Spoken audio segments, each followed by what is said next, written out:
Bart, thank you for the time. How you doing today? Doing fantastic. Pleasure to be on the show. Thanks so much for having me.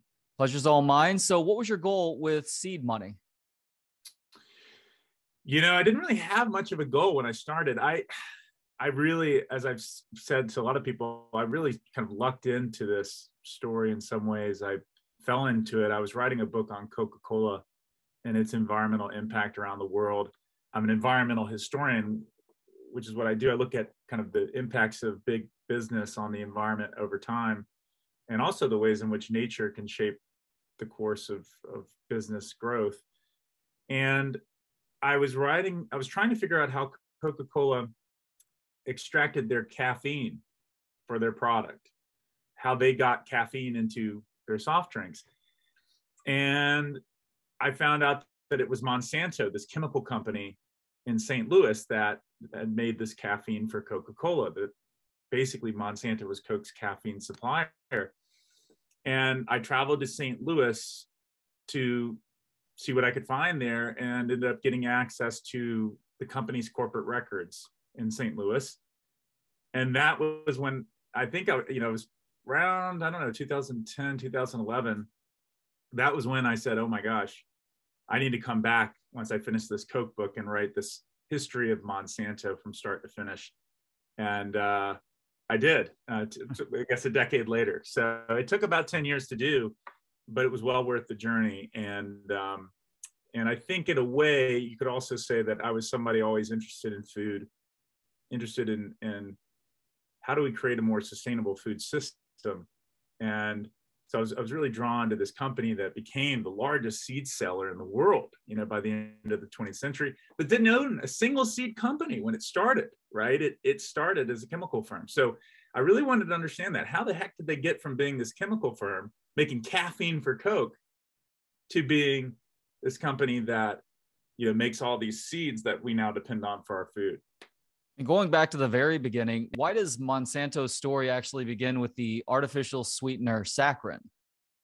Yeah, that's right. So even before caffeine was kind of maybe one of their second or third products that Monsanto developed. And I should mention, Monsanto started in 1901 in St. Louis, right at the turn of the 20th century, going from the Gilded Age into the Progressive Era. Started by this guy, John Queeny, who you really feel for this person, to be honest with you. I know Monsanto, a lot of people think of it as Monsatan, this evil corporation, but at the very beginning, this guy is just trying to get by. I know you have a kid. I think I've heard you on your podcast say, I've got children. He's got two kids. Both are under the age of 5, I think, at this point. He's 40 years old when he starts this company. He tried to start his business on his own, and his business had burned down in the 1890s. Like, he's really struggling. He's lost all his life savings. All the pictures I see of him at that time, he just doesn't look very happy. He's just kind of like struggling, right? So we think of this powerful company, but really it starts with like this guy just trying to make it on his own. He's a drug salesman who doesn't really know anything about chemistry. In fact, he tells this senator in this hearing that he gives in the 1920s, the senator is kind of grilling him on the chemicals his company's producing by the 20s. And he says to the senator, Senator, you're getting into chemistry, sir, on which matter I'm rather weak. He doesn't know chemistry. He never studied chemistry doesn't even have a high school diploma. He's just a person trying to make it, and I kind of tried to tell that story of a very human story of a guy starting out. And so, yeah, he chooses this artificial sweetener, saccharin, to start out with, to see if he can manufacture saccharin in the United States. And that's because most of these chemicals at this point coming from coal tar, actually, of all things, the byproduct of turning coal into coke, which is basically coal without its impurities used in the steel industry. That byproduct, which is like a black syrupy tar, coal tar, is how he made most of his chemicals, and how the chemical industry made most of their chemicals at the time. And but it's mainly coming from Europe. Germany is the key player in the chemical industry at that point, and he wants to kind of liberate the Americans from that stranglehold of Germany. And he chooses this chemical saccharin, which is becoming very popular. Artificial sweetener, some 300 to 500 times more sweet than sucrose, regular table sugar. And he's able to successfully do this to make saccharin. He has to import European scientists from Switzerland because he doesn't know what he's doing to make it, but he does, and it's very popular, especially in the soft drink industry. Now, Coke, will hate this because they don't like talking about their ingredients, but this is true. I mean, Coca-Cola was the chief buyer of Monsanto's saccharin. In fact, they bought all of Monsanto's saccharin. In other words, Coca-Cola was secretly sweetening their beverage with saccharin, this artificial sweetener coming from coal tar. They didn't tell their consumers this because it was cheaper to do so. And this is long before Diet Coke or the artificial sweeteners like aspartame we have today. They were sweetening it with saccharin just because it saved on cost. And all I'll say there is that without Coke's contracts, Monsanto wouldn't exist. It was critical that Coke, this huge soft drink company by that point, Coke is operating in every state in the country by that point. Huge inventory. That's what gets Monsanto off the ground. And from there, the journey just gets weirder. Yeah, I believe you wrote that Monsanto employees at the time called Coca-Cola their cash cow or their milk cow. That's how important Coca-Cola was to Monsanto. Now, in 1911, the USDA took Coca-Cola to court, charging that their product was an adulterated product, because caffeine was added to induce addiction. What were some of the tabloid-worthy details of this trial that you were most entertained by? Yeah, I mean, I had written about this before because I'd written about Coca-Cola in this trial in 1911, where Harvey Wiley, who I believe you've also had a gentleman on your podcast who wrote about the FDA, Harvey Wiley, the head of this poison squad back in the early 1900s, he was obsessive about all these chemicals that were entering the food supply and wanted to regulate it. And caffeine, of all things, was one of the targets of his ire. This head of this USDA Bureau of Chemistry that was responsible with kind of regulating the food industry at that time. And yes, in 1911, Wiley and his team bring suit against Coca-Cola for having caffeine that was added. That was the key thing that he thought was so pernicious about Coca-Cola, that caffeine was added as an ingredient to the beverage to kind of create addiction. It wasn't like coffee where you just had caffeine naturally in it. It was something that was added. And so that was what the trial was about. And naturally, Monsanto gets pulled into this. John Queeny goes to the trial because this is such a big deal. As you said, it's their cash cow. I mean, you got to understand, at the Monsanto factories, they literally had to wait for Coca-Cola's paychecks to come in for the payments for their caffeine to actually pay their workers. I mean, that's how dependent they were on Coca-Cola. And so they go to trial. Ultimately, there's a kind of settlement in that trial that allows Coca-Cola, of course, to have its caffeine. They agree to reduce the amount of caffeine in the drink. And Monsanto continues to sell caffeine to Coca-Cola. One interesting thing in that trial, though, that you hear today, you'll hear that Coca-Cola will never acknowledge that it had coca leaf in its drink. This leaf that comes from the coca shrub in South America, specifically Peru, is actually where Coca-Cola sources its coca leaves.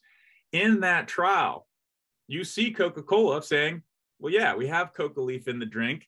And there used to even be trace amounts of cocaine, the alkaloid cocaine that comes from the coca leaf in the drink. Now, Coke, of course, will never acknowledge this, even though their name is Coca-Cola. They've worked so hard over the years to kind of obfuscate that connection.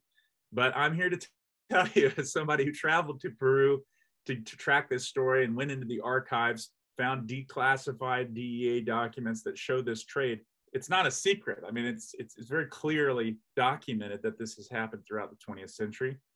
And it's one of the key ingredients that makes Coca-Cola what it is. It's secret ingredient number 5, gives it a special flavor to the drink. So you can see that in that trial. If anyone wants to go back to those old newspaper articles, which are still, you can find on newspapers.com, and reads through the trial, you'll see very clearly the company talking about that connection. So it wasn't just caffeine that was at issue in some ways. It was also cocaine for Coca-Cola. But that was no matter for for Monsanto. The key thing for them is they wanted to be able to have a caffeine supply to Coca-Cola, and ultimately that case went in their favor, and it kept the company really afloat as they entered into World War One. It's so funny that they shy away from that little detail that there were trace amounts of cocaine back in the day. I mean, that was an era where doctors were literally prescribing heroin to babies. So it's certainly not that far-fetched considering the times. And I think, Trey, another thing I would say that's so important is that, you know, in so doing and kind of creating this, taboo about coca leaves, they've really thrown the baby out with the bathwater. I mean, one could argue that street cocaine, you know, that's a very different thing than coca leaf, which has very small amounts of this alkaloid in it. And if you go to Peru today, as I did, you can have coca tea there. I guarantee you it'll hop you up less than an espresso from Starbucks. You know, it's not you know, something crazy. And I think one of the things I saw in that story is a story of how we villainize certain drugs and in this era, how certain things, including of course marijuana and other things. But coca leaves was really disturbing to me because there are a lot of coca farmers in Peru and other places who would love to sell coca tea in the United States. You know, and to have a legal trade for the coca leaf, which again should be distinguished from kind of white powder we think of cocaine that's used in drug markets.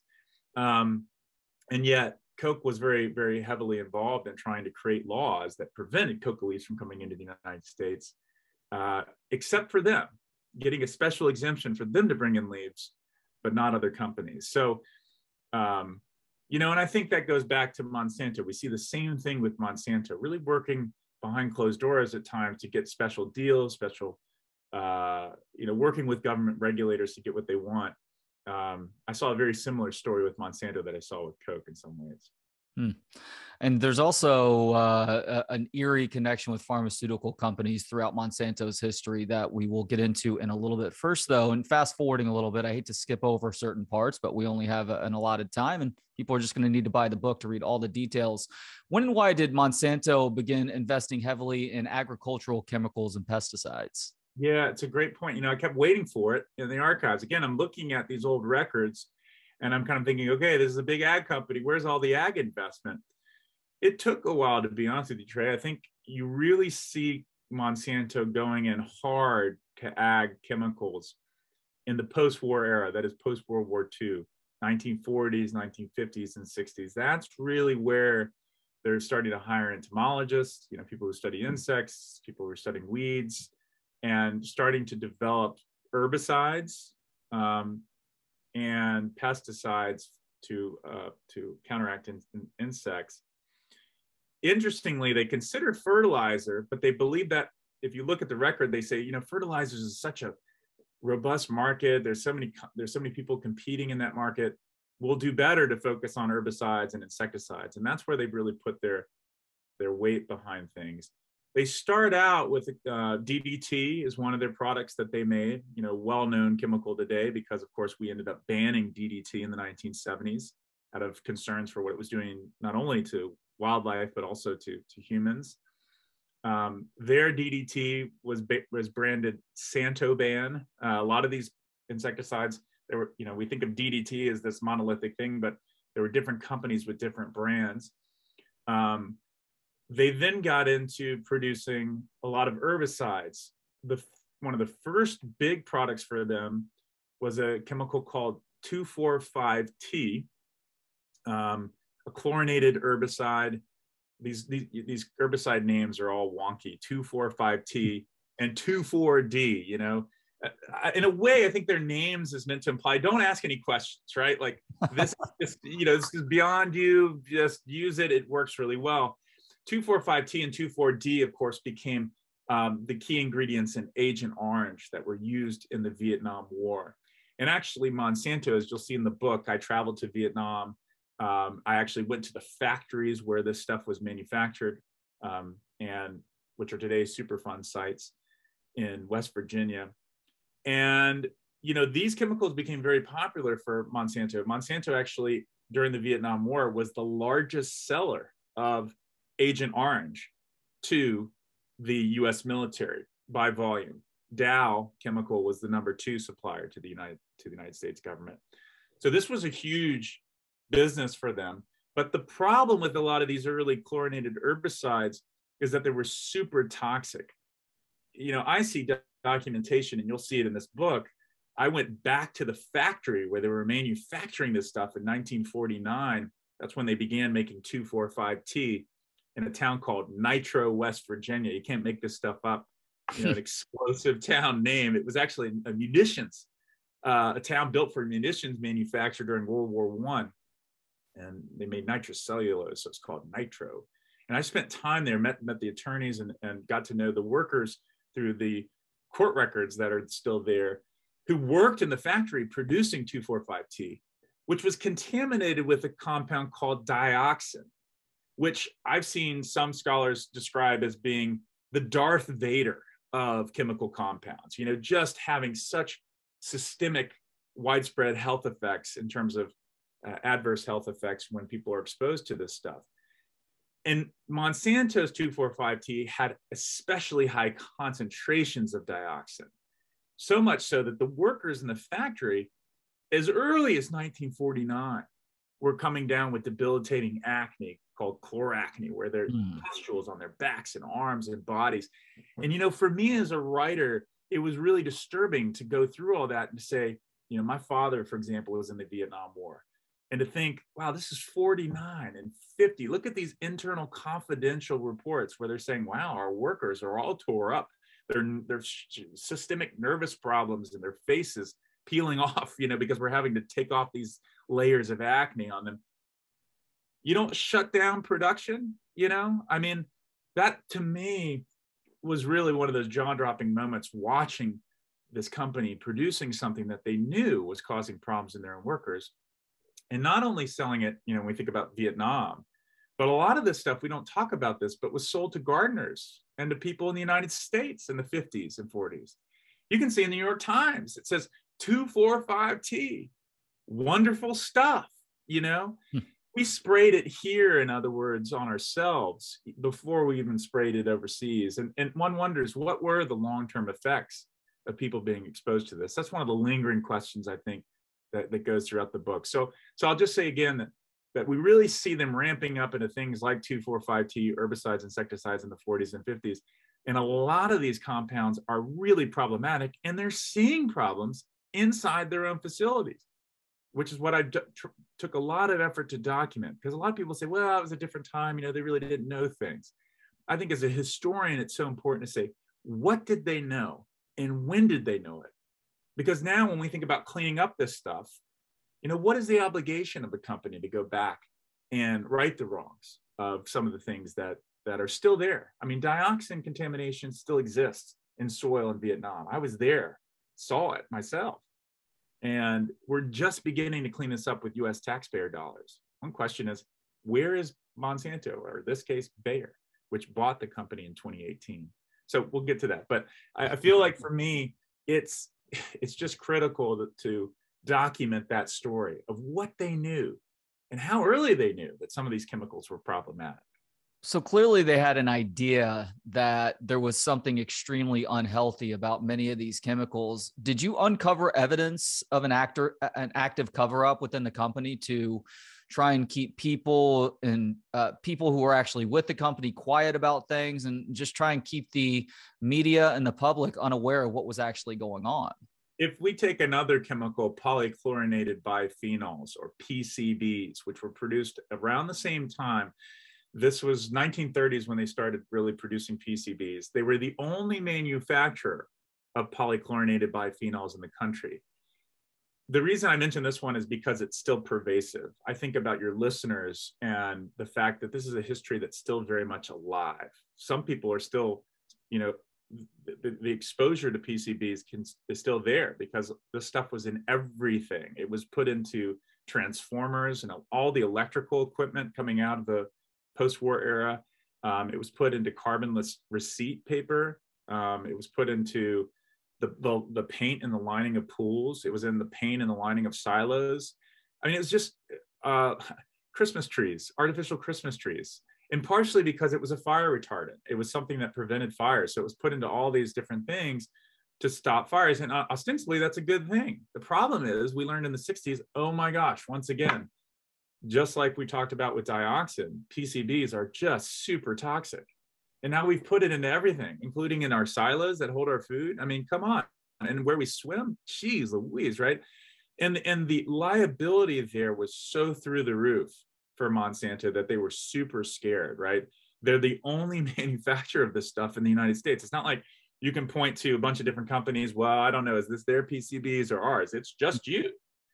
And so in the 60s, when all this health concern was kind of emerging, Monsanto created this secret, confidential, to your point, ad hoc committee where they talked about things very candidly behind closed doors, but very aggressively. You can see it in their documentation. You know, do not offer up any more information than is needed. You know, do not leak information about what we think about the toxicity of these products. There's a really startling document in there, in those files from 1969 that just struck me so hard. It's from the ad hoc committee on this issue of PCBs, and it's handwritten notes. And one of the notes says, the problem is snowballing and can't be contained, basically. You know, that there's no way how are we going to solve this? And the executive writes two alternatives. He says, you know, we can, well, let's see. One is we can go out of the business. We can stop production. And I think any sane person looking at the problem would have said, yeah, that's what you should do. But alternative two was, let's sell the hell out of them as long as we possibly can. And that's a quote, sell the hell out of them as long as we possibly can. And the person actually went back and put in a little divot to add the hell out of them. It wasn't like it was an afterthought. It was deliberate. And in some ways, yes, they closed down their Anniston plant, but they keep producing PCBs into the 1970s. They make adjustments, they try and downsize, they try and get out of the business, but they're still producing it, still putting it out there. And I think you see again, this effort to control the information, you know, this gatekeeper, and you can see that clearly in the documents. Don't leak information about this, even as they know that this is a global contaminant. That's a problem, you know? So I think what I started seeing is that even though there's a lot of good people in this company, I got to interview a lot of good people in the company. There is a kind of culture in the corporation of, you know, let's go out there, and if we've got a profitable product, we've got to find a way to sustain that, because we lose a lot of money, you know. And I think that's a dangerous mindset that leads to some of the problems we see in the book. It sounds a lot like the attitude of a lot of pharmaceutical salespeople who helped fuel the opioid epidemic over the last 25 or so years now. I talked to a manager of Roundup, and just to, if we can pivot there for a second to keep Sure. the timeline going, you know, it's because of all the uproar over Agent Orange and PCBs that Monsanto is looking for healthier chemicals in the 1970s. They produced Roundup, this herbicide, in the 1970s because they're trying to get away from a toxic herbicide, 2,4,5-T, that they'd used in the 60s during the Vietnam War, that people at that point had already said, wow, this, you know, we're seeing problems here and we need to move away from it. Roundup, by the 70s, when Monsanto creates this herbicide, becomes a blockbuster product for them. I mean, it becomes the first billion-dollar herbicide killing, you know, weed killer in history. And it's like, you know, if you're Microsoft, it's MS-DOS. You know, it is the most important application you have that got them really rolling. And they're not going to be willing throughout their history to kind of move away from Roundup because of just how powerful it is. But I talked to one of the managers of the Roundup brand for the company, and he kept using language that was like pharma language. You know, he would describe going in to talk to farmers and courting farmers in a way that, and he said it explicitly, was just like a person going into the doctor's office, right, to show them the new drug that they should be prescribing to their patients and things like that. He even described Roundup as having a kind of pharmaceutical effect, like that once it was out and once people could see its, you know, usefulness in killing weeds, that there was a certain kind of visible display of it that allowed them to sell this stuff. And that he put it, as he put it, oh shit, the margins were very, very good. I mean, he was talking very candidly about how much money they were making off Roundup, right? But the actual cost of making this weed killer was nothing compared to what they were able to sell it for, markups to farmers who were willing to buy it because, again, it had this almost like, you know, this magical effect when it was sprayed on fields. And so, yeah, it was, he made that very clear, that they even kind of thought in some ways that it was like pharma, what they were doing, you know, selling these herbicides. It was like selling drugs in some ways. And you could definitely say, I'm loath to dive into conspiracy theories in this book. And I really try my best to try and debunk any myths when I find them. I really wanted to stick to the facts as much as I could. Mm-hmm. But I don't think it's an exaggeration to say, if you talk to farmers, as I did, I spent a lot of time with, you know, out in fields and talking to people, that it was like an addiction. You know, once farmers became connected to Roundup so deeply, once they became so reliant on it, it became impossible for many of them in their minds to move away from it. It became such a useful tool in their minds to reduce their labor costs. They don't have to go out and weed as much. And this is in part because, of course, Monsanto creates Roundup ready crops in the 1990s, genetically engineered crops that can tolerate heavy spraying of Roundup. That was the key in the 90s that made this, you know, blockbuster herbicide by the 80s and 90s an even more big blockbuster, because now you have crops that can tolerate the spraying of this Roundup throughout the growing season. And again, for farmers, that was crazy. I can spray Roundup whenever I want, and it won't kill my crops because they're genetically engineered to tolerate this stuff, and it'll kill all the weeds. I mean, hallelujah, right? Like, this is awesome. And I think I wanted to be clear on that. Farmers weren't stupid. You know, it wasn't like they were being duped. It looked like magic. If you talk to farmers, that was the key word that kept coming up in interviews. Magic, magic, magic. Man, who wouldn't have bought that stuff? The problem was, once you bought it, once you retooled your farming system, man, was it going to be hard to get away from it. And Monsanto really had a lock on a lot of farming communities after that. Well, speaking specifically about genetically engineered seeds, shortly after beginning to offer these up commercially, Monsanto began requiring farmers to sign a technology use agreement, or TUA. What exactly is this?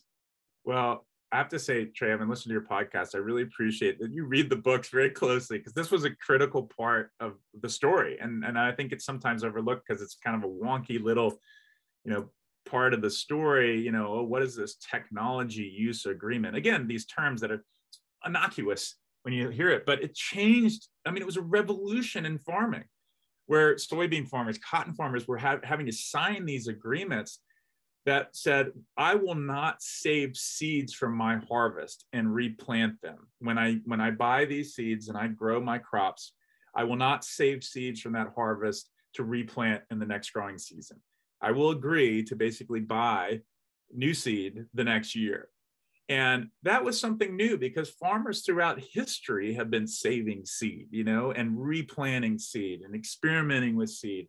The TUA was a unique mechanism that Bob Shapiro, Rob Fraley, the heads of Monsanto at the time, were organizing this kind of GE, genetic engineering seed boom of the 1990s, you know, created. And it was a way to make sure that, okay, if we're going to create this technology, we don't want it to just be, okay, one time, once it's out, then people can just continue to use it. We want it to be like a software that people have to pay a licensing fee for over and over again. And that's how we're going to make money.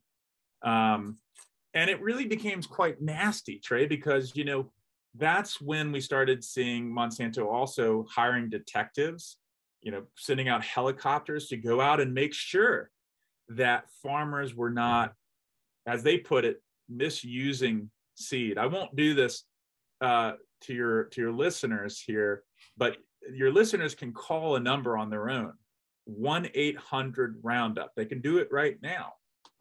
And 1-800-ROUNDUP became a hotline in the 90s that's still operational today, where farmers can call in if they think their neighbors are replanting seed that has their genes in it and violating that technology use agreement that they'd signed. And you can call in and say, you know, I think that my neighbor is misusing seed. So it wasn't just detectives, it was also farmers turning on one another. And you see this kind of bitterness that's developing in farm country over, you know, this patented technology and this new culture of not saving seeds. It really becomes quite nasty. And I think it gets even worse in some ways when the technology starts to fail in some ways, when weeds start developing resistance to Roundup because farmers are spraying it all over the place. And that's where things really get nasty, because now you're buying this technology, you've retooled your whole operation to spray Roundup throughout the growing season, and now weeds are no longer dying because you've sprayed so much Roundup that they've developed resistance to it. And we start seeing that by 2004, 2005, weed resistance becoming a huge problem for farmers across the country. And we're still facing that today. I'm going to put a pin in that avenue of discussion for just a second. I definitely want to get back to that, but I do need to rewind just a little bit back to Soda Springs, Idaho in the mid 1970s, when Monsanto got in trouble with the EPA for something that the EPA discovered within its chemical plant there. A highly radioactive phosphate slag is how it's described in the book. What exactly is this, and just how big a problem was it? Yeah, it was a big problem. Basically, in order to make Roundup or glyphosate, which is the active ingredient in Roundup, you have to process phosphate rock, phosphate ore, that in this case is mined in Idaho. And at one point, I believe the town was called Monsanto, Idaho, because of how significant Monsanto was there. It became Soda Springs, Idaho. It's about a town of 3,000 people. And the process involves taking this phosphate ore, putting it into a plant facility where you heat up to an incredible intense heat that rock to create very pure elemental phosphorus. You hear the name glyphosate, phosphate. The phosphorus is the key ingredient in that, and it's very difficult to make because you have to heat up this rock to incredible temperatures. Just to give you a sense, Trey, of how intense this is, I camped out at this site to learn more about it. This particular facility is actually a Superfund site. Superfund, as in one of the more toxic sites. I think I've explained to some of my students that they say super fun, and I'm always like, it's not super fun. It's super fund, as in the Superfund Act of 1980, created to clean up the most toxic sites around the country. And so this facility has Superfund designation, and so does the mine sites around it. So I camped out to kind of get to know what was going on at this facility. And, you know, the energy that's needed just to process that phosphate rock is the same amount of energy needed to power the city of Salt Lake City, Utah, you know, which has a major NBA, big city. And it's just an incredible process. That particular facility also produces about 90% of the entire mercury emissions in the entire state of Idaho. I mean, it's just the scale of kind of pollution at this facility is really remarkable. But as you mentioned, one of the issues is phosphate slag, this waste right after you processed out that elemental phosphorus of phosphate slag, which has radioactive material in it. And for years, the town was actually sold this waste. They actually built their homes and their roadways and their sidewalks, home foundations out of this aggregate. And really good kind of concrete in many ways. That was the waste product of this phosphate industry. The problem was, of course, it had radioactive material in it. And as you said, the EPA came in and said, whoa, folks, we're saying, and I'm not trying to say this is like, enriching plutonium or something where it's just massive quantities of radioactivity, but it still had low levels of radioactive, material in it that was creating, elevated levels of gamma radiation in people's basements and home foundations, to the point that the EPA said, hey guys, we got to clean this up. This is kind of a mess. the town really kind of rebels in some ways against this. And that's partially because a town of 3,000 people, the phosphate industry was so significant as an employer to this community that I think there was this idea that if this gets regulated, what would happen to jobs? And understandably, as a writer, I got why they were so resistant in some ways to the regulators coming in and poking around in this industry. But the truth is that today there's still this massive phosphate slag pile that there's nothing, it's getting bigger and bigger at the facility because it can't be sold. It has radioactive material in it. And, the site itself is also leaching contaminants of concern. And when you think about rainwater and other things that fall into this off the facility. And I was on a podcast recently, last thing I'll say about this, where someone reached out to me and just to be anonymous about it, I won't say more than that, about, the working conditions at these facilities.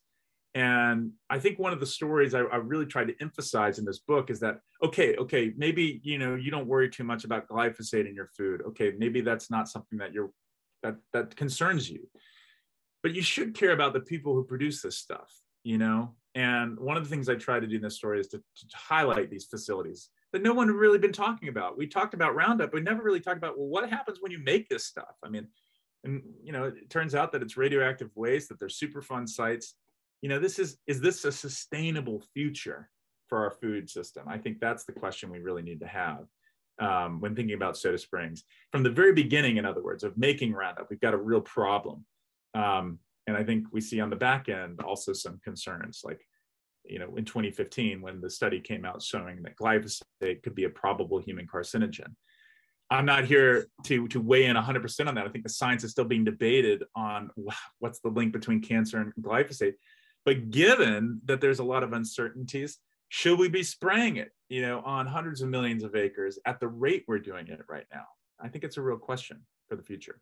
I think it's a great question. Back to Roundup and the seeds that became, and the weeds rather, that became resistant to Roundup after GE seeds were taken to the market.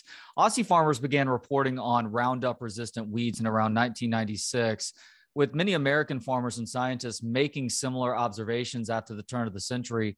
How did Monsanto react to this news? Yeah, I mean, so the weed scientists I've talked to say, as late as the mid to late 1990s, you're seeing, concerns about weed resistance developing. That is to say, Roundup ready crops that have been genetically engineered, soybeans, cotton, corn, to resist heavy sprayings of Roundup led to just an explosion of Roundup use, and weeds start developing resistance almost immediately. I mean, that's what's so crazy. And Monsanto had said, even in scientific journals, that this would not happen, that Roundup was unique. It was a different kind of chemical. Weeds would not develop resistance to it. I'm at Ohio State with some of the best weed scientists in the country who were saying, what? Like, what are you talking about? I mean, almost anything in nature, when you spray it and put that kind of selection pressure on it, it's going to adapt. There's going to be mutations. And of course, they were right. I think one of the things that was really wild about being at Ohio State was talking to the weed scientists about that moment, late 1990s, early 2000s, where they're seeing this in their labs. And then Monsanto reps would show up and knock on their lab door and say, no, this isn't resistance. And folks I got to know very well here with great integrity, the weed scientists saying, what are you doing knocking on my door, telling me how to do my science?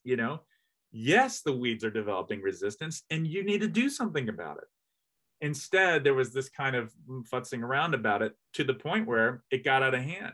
And the problem is, at some point, farmers are clued into it because it doesn't work as well, And that happens in earnest, I think, 2005, 2006, you can see that resistance problem has become huge. And now you've got these genetically engineered crops that supposedly were supposed to mean that you never had to use all these other herbicides. That's exactly what Monsanto said. All you have to spray is Roundup. And now farmers are having to go back to older chemicals to try and kill weeds that have developed resistance to Roundup. And when I mean older chemicals like 2,4-D, which we talked about at the start of the conversation, it goes back to the 40s. This is old stuff. Dicamba, Another chemical that's come back in earnest in recent years because of weed resistance, try and kill those weeds. And these are that was a chemical, approved in the 60s before Roundup. One of the things I said in the book, in other words, is that the future of food is really our past. We have this vision that it's like we're going forward, but I kept seeing in the record, wait a minute, we're going back to 2,4-D and dicamba. It seemed like we were going the wrong way. And in the case of dicamba, Monsanto is really stuck. So what do? Well, let's create a whole new line of seeds that not only are tolerating Roundup, but also tolerating other herbicides like dicamba. And that's what you started seeing by 2015, 2016. A new generation of seeds that have multiple herbicide resistance, not just glyphosate, but now glyphosate and dicamba. And now there's one on the market that's being approved for crops that can tolerate glyphosate, dicamba, glufosinate, 2,4-D, and one other, I can't remember, 5 different herbicides. It's exploding. And from a business standpoint for Monsanto, okay, this makes sense. Just, you got to sell a new seed, and sell it with a new tolerance to a new herbicide. The problem is, once you spray those herbicides like dicamba at the rate we're going to be spraying it, you start seeing resistance again.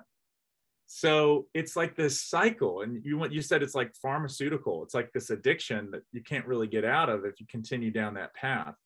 We're not really fixing our weed problems. We're perpetuating them in some ways and making them harder to solve. And the last thing I'll say about dicamba that's so problematic is that this stuff is really dangerous. When we made crops, when Monsanto made crops tolerate dicamba, farmers were able to spray this stuff during the growing season. And that's particularly warm temperatures. Dicamba is volatile. It vaporizes in warm temperatures. So what we started seeing was this chemical jumping, as farmers would say, off target. It was being sprayed on these genetically engineered crops that were tolerating dicamba, but maybe farmers next door didn't want to buy those seeds, had no dicamba tolerant seeds. Well, their crops would get hit with this dicamba drifting off their property onto these other fields. And I'll tell you, people are so livid about this that I think it was 2 weeks ago, I got a call from a farmer in his combine, calling me about dicamba. Saying it's harvest time. If you know anything about farming, this is not a time when farmers want to talk to you on the phone. But he stopped his combine at the top of a hill so he could get cell service out west. I won't even say the state to keep him anonymous. And he just said, this dicamba thing is out of control. He's an organic soybean farmer, so he doesn't buy Monsanto seeds. But because of dicamba drift, vaporizing and then drifting onto his property, his crops get hit with dicamba, and they don't tolerate dicamba because they don't have the gene to tolerate it. And it's just the Ninth Circuit Court in California. There was a 3-panel judge weighing in on this dicamba debacle in 2020, and they said this stuff is, quote, tearing the social fabric of farming country in the United States asunder. I mean, it's once again going back to those detectives, and people calling and ratting out their neighbor for saving seeds. This is an even darker turn where you have chemicals that are drifting off properties and hitting people who have no choice. They have nowhere to go. So much so that they're so upset that they'd stop a combine during harvest to try and talk to a guy halfway across the country to say, hey, please tell this story. Because this is bothering us. This is affecting our ability, our freedom to farm. It's so fucking infuriating. And just thinking about the parallels between Big Pharma and Monsanto, mixing chemicals for the good of the public until they no longer are, never really being held accountable for gross negligence that figuratively and literally has cost people their lives, spending insane amounts of money on marketing their projects, buttering up reps and customers with luxuries. I mean, just how influential is Monsanto with the policy that's being created by local, state, and federal governments? I think extremely. I mean, I think that the ability that this has become the way to farm, and yet we're seeing that this deep petrochemical dependency type of farming is broken. And it might not matter to us at the grocery store right now, because we've been able to sustain this long enough with these new seeds and things like that. But this is going to catch up with all of us, especially as we try and get off fossil fuels, which is the basics, the raw materials you need to make these petrochemicals. This is going to become, this addiction, as you aptly put it, as a kind of pharmaceutical addiction in a way, is going to become a problem for all of us if we don't turn and pivot strongly. Now, I'll say this, I think Bayer, the German life sciences company, biotech company that was also in agriculture, bought Monsanto in 2018. And without going into too much detail, I know based on my sourcing and based on conversations I've had internally, that there are people inside that company that know there's a problem. And I wrote this book, and you'll see it in the introduction, in a way to talk to some of those folks. One of the things I think I tried to emphasize in this book is that companies are made up of certainly people that do unethical things, like that person who wrote "Sell the hell out of them as much as we possibly can." But there's also good people in this book, people who wanted to blow the whistle, for example, on problems, who wanted to come out and try and be a part of fixing these things instead of just running away from them. And I have a sense that there are people inside Bayer right now who want to do that kind of good work. And Lord knows we need them, because of exactly what you said. The influence and power of one of the largest seed sellers in the world cannot be overemphasized in terms of how we're going to reshape our food system. And they can either choose to be a part of this problematic past or to really rethink everything about what they do, to revolutionize this industry in ways that I think would end our dependence on petrochemicals, would really stop this kind of cycle that I think farmers are in. That's going to take a lot of courage, and it's going to take a lot of hard work. But I hope that those conversations are happening right now, and they should, given what's happened to Bayer. I mean, Bayer's stock price plummeted. It was worth, Trey, the same amount of money Bayer was that it ended up paying to buy Monsanto 9 months after that merger, because their price had dropped so much, their market cap had dropped so much by 9 months later after they bought Monsanto, because of all these problems of the past. And it's not just Roundup and the concerns about it potentially being carcinogenic. It's PCBs. Listeners can go and check this out on the news today. Maryland just filed suit last week, the state of Maryland, to try and get companies that produce PCBs, Bayer, in this case, Monsanto, to clean up the PCB contamination that's still there, right? Dicamba is a huge debacle for the company. They lost this massive lawsuit in Missouri where a farmer won over $280 million, against a person who had dicamba drift on them. They've got problems of epic proportions, to the point where shareholders have just filed suit against Bayer. The shareholders are filing suit against their own company because they believe that they've taken the wrong turn here.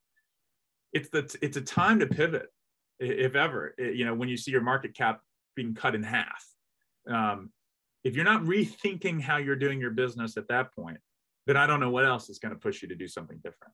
So based on everything that you just said, Bart, why in the world did Bayer buy Monsanto back in 2018?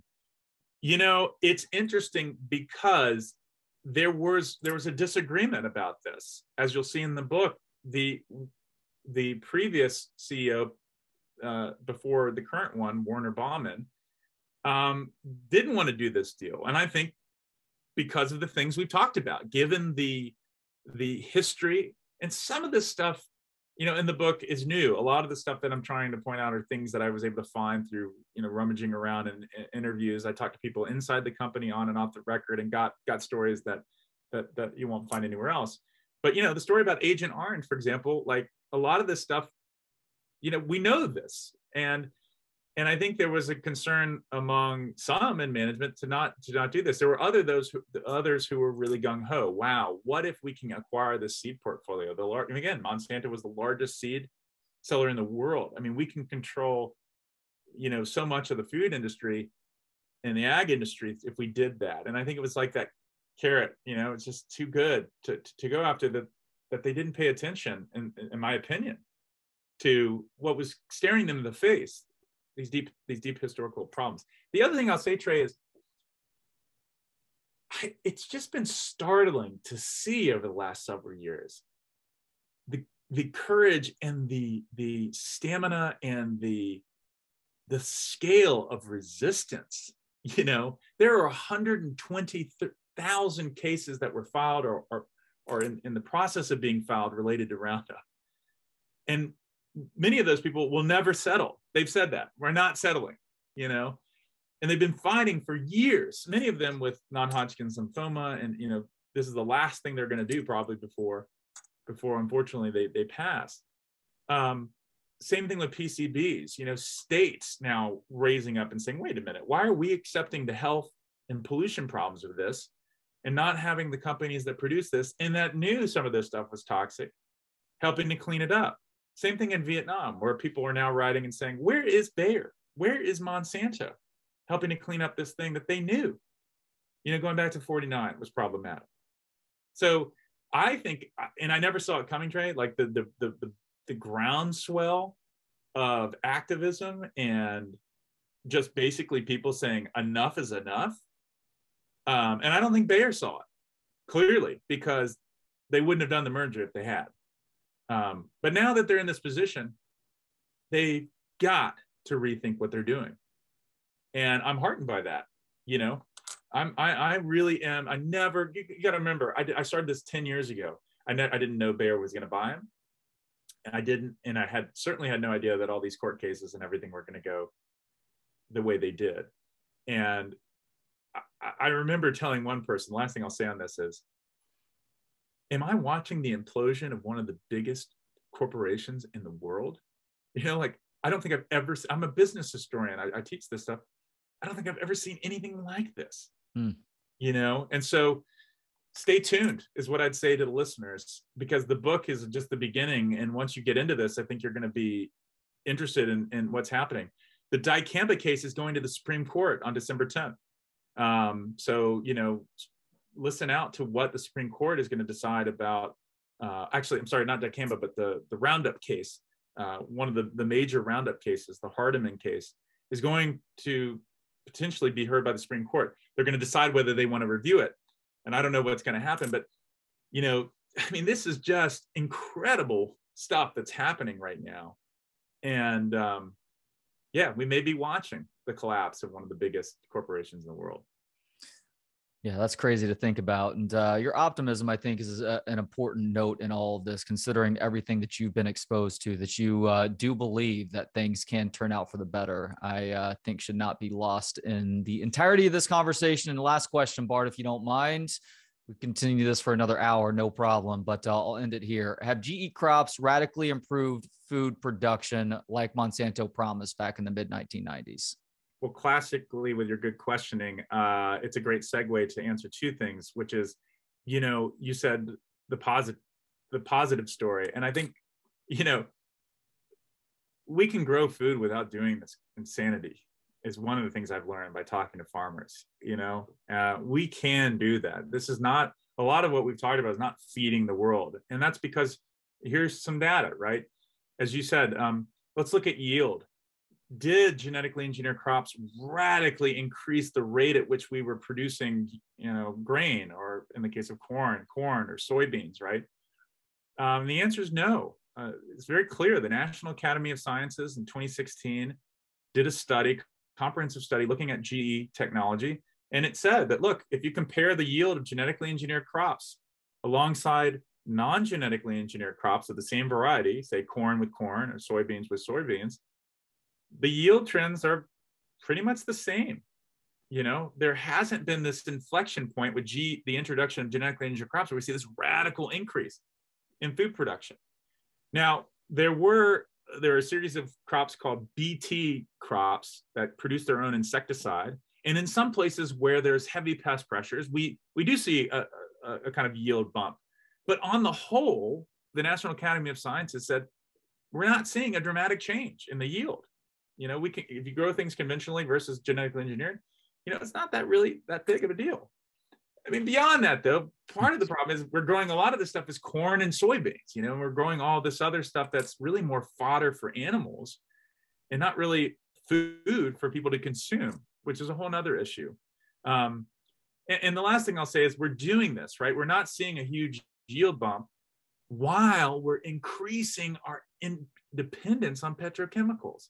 So we're making it more costly in some ways to produce this food, and environmentally more concerning, while not getting the benefit of a massive yield boom.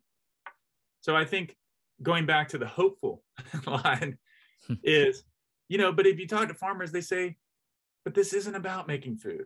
This is about making profit. This is about growing a certain type of agricultural system that we know is broken.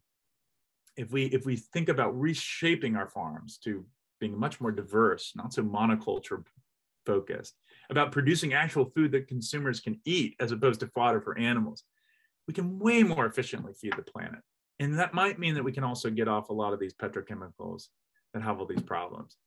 I'm hopeful, talking to the farmer that I talked to on that combine, for example, who had been growing things conventionally with chemicals for years, who's made the switch because he believes he can do it more profitably, and he believes he can do a better job and do it in a way that ethically he can stand by to produce food for people. We're seeing people getting the memo out in middle America, out in other parts of the country. And I'm excited to see what happens in the next 10 years after talking to those farmers. What food future will they provide us? I think it'll be one outside of the magic that Bayer has promised. And that's a good thing. And I'm excited to see what the future holds after talking to Bart Elmore, an award-winning professor at The Ohio State University and a writer who investigates the impact of big business on our environment. His newest book is titled Seed Money, Monsanto's Past and Our Food Future. You can get it now wherever books are sold. Bart, thank you so much for the time today, and thank you for this enlightening book. That was a real pleasure. Thanks so much, Trey.